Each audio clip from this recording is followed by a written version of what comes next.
What's up everyone, Joseph here. In this video, we're going to take a look at the grammar that is on page 103 of the book. That's page 103 on unit 15. Formal and informal messages with tell and ask. So, sometimes we want to send a message to someone else. These messages can be a statement. For example, I'm not going to see the movie. They are buying food tonight. Uh, and this message can also be a request. For example, bring us the money or call me this afternoon. Uh, the requests are obviously made in the imperative format. It's like giving order or asking for something. And the statements just a simple sentence, simple statement we want to communicate to someone else. If we want if we want a friend or another person, of course, it doesn't have to be a friend. If we want a friend or another person to communicate the message to someone else, to another person, we use tell and ask. Tell is used for statements and ask for requests. Example for statements, for example, please tell him, please tell, communicate him, the other person, that I'm not going to see the movie. This is the message we want to communicate. I'm not going to see the movie. And to who? This message goes to him. This message goes to this person. And we are asking someone else to please tell him what do you want to communicate? Or that I'm not going to see the movie. Tell her they are buying food tonight.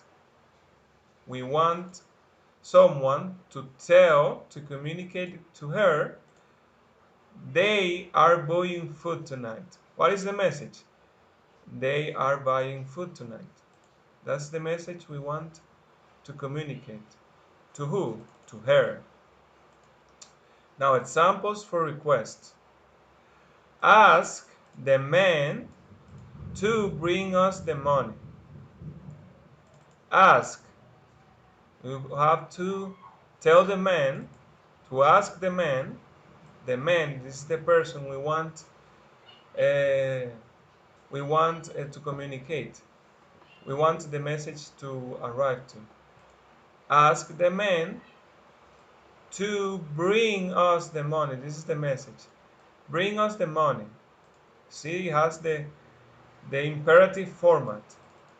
A verb and in the object. Bring us the money. Please ask her to call me this afternoon. Please, a little bit more formal. Please ask her. We want the message to go to her. To to call, this is an infinitive. This is the message. Call me this afternoon. As you can see, it has the format of an imperative. The verb and the object and more complement. So, what is the structure we use? How do we create these messages? There are a lot of forms. We have a lot of forms we can communicate this message. So, for statements, again, we go back to statements. The message doesn't change when you transmit it. For statements like this, and like this, and like this, the message doesn't change when you transmit it. For example, let's see. What is the message we want to communicate? The message is, it's raining here. This is the message we want to communicate to the other person. So, tell, for statements, my mother, this is the person we want to communicate. We want to transmit the message. Tell my mother that it's raining here. You see, the message does not change. It's raining here. Tell my mother that it's raining here. Message stays the same. So there are three ways we can use to communicate the message. And we're still talking about statements. Still talking about statements. There are three ways we can use to communicate the message. And this is the format. Please, please is optional. You don't have to use please. Well, if you are an educated person, then you can use please, but it's optional, of course. Please tell, and we always use tell for statements. Tell Eds, Eds being the person, that this word that is also optional. You don't have to use that. It's more like formality, but it's not necessary to use. You don't have to use it if you don't have to use it if you don't want to. And the message, of course, the message that never changes. The message, of course, is not optional. This is optional, and this is optional. The message is not. For example, please, as you can see here, please is optional. Tell, because it's a statement. My mother, this is the person. X. Please tell my mother that that is also optional. It's raining here. This is the message we want to communicate. The message stays the same. It's the same message we are using here. Please tell my mother that it's raining here. Another format. Could you tell? Could you tell? Uh, Tell, of course, because it's a statement.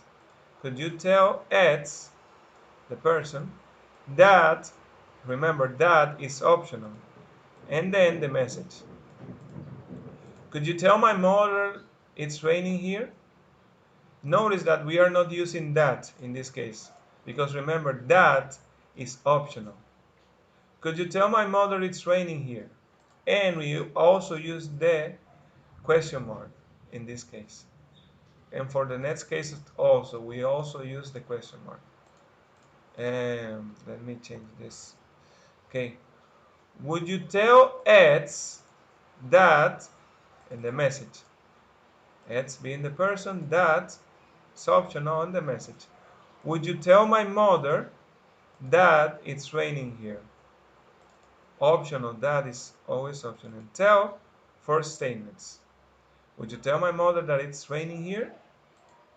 The question mark at the end. So again, the structure for forming messages with a statement. Please, optional. Tell for statements. Person or persons, singular or plural. That, optional, plus the statement. This is the structure. Please, optional. Tell for statements. Sarah, the person. That is optional. Dinner is ready. This is the statement. The statement does not change. So, another structure for forming messages. Could you tell persons or persons that plus the statement? Could you tell Sarah that dinner is ready? Can see. And could you tell Sarah, person, that it's optional, dinner is ready? And another format. Would you tell person or persons that optional, the statement? Would you tell Sarah dinner is ready? And again, we are not using that in this case because it's optional to use that. And as we can see here, this is more informal than this and this. Would is more formal than could, and could is more formal than this format. Tell the person that, tell this that. This is more formal and this is more formal than this one. Okay, so for request now. For request, the message doesn't change when you transmit it, but we use to. We use this word to, but we use to before the message, before the message. Also, we don't use that in this case. For requests, we don't use that. Example, let's see. What is the message we want to communicate? Come here. This is the message we want to communicate, okay? So, the rule says that the message doesn't change, but we use to before the message, okay? So, let's see. Ask my mother to come here. You see? To before the message. Because the verb becomes an infinitive in this case. Ask my brother to come here. So it's the same as the last one. We have three ways to communicate the message. Let's take a look at this format. Oh. Please ask X to and the message. Please is optional. You don't have to say please. It's good if you use it, but you don't have to. It's not necessary. Please ask X being the person, to message. The message does not change. Let's see an example. Please ask the worker to, remember to goes before the verb. Clean the living room. Please ask the worker to clean the living room. The message stays the same. This is the message we want to communicate.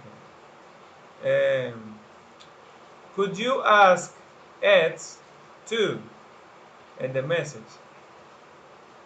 Let's see. Could you ask the worker to clean the living room? The message stays the same, as you can see. Could you ask the worker, in this case Ed is the worker, could you ask the worker to clean the living room? And would you ask Ed to message? Would you ask the worker to clean the living room? You can use one of the three to communicate the message. So the structure for forming messages with a request. Let's see. Please, optional of course, ask plus, let's write this here. Please ask persons to, and the request. Notice that we use ask for request, as we said before, and we don't use that. We don't use that for request. Please ask persons to, and the request. Please ask him to bring the animals tomorrow. This is the message we want to communicate. Please ask him, please ask the person, him, to, and the message. Bring the animals tomorrow. Could you ask persons to, and the request? Could you ask person to the request? Could you ask him to bring the animals tomorrow? The same message stays the same. Would you ask person or persons to the request? And the question mark in these two cases, of course.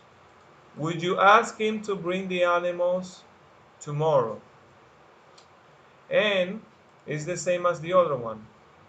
This is more informal than this one, and this is more informal than this one. This is more formal than this, and this is more formal than this. And this one is the most formal of the three. So, in messages with negative infinitives, for example, not, in messages with negative infinitives, not goes before to. We have seen this before. If we want to say a negative infinitive, not goes before to. For example, the message, don't come late. Let's see. Could you tell him not to come late? As you can see, the not goes before the infinitive. We cannot write this. For example, could you tell him to not come late? This is wrong. This is not correct. And another example, message, don't eat too much candy. This is the message, don't eat too much candy. How do we communicate this? Would you tell him not to eat too much candy? Would you tell him not to eat too much candy? Not goes before the infinitive, as you can see. We cannot say, would you tell him to not eat too much candy? No, this is not correct. Not cannot go between the infinitive. So this is the end of the video. I will see you on the next one.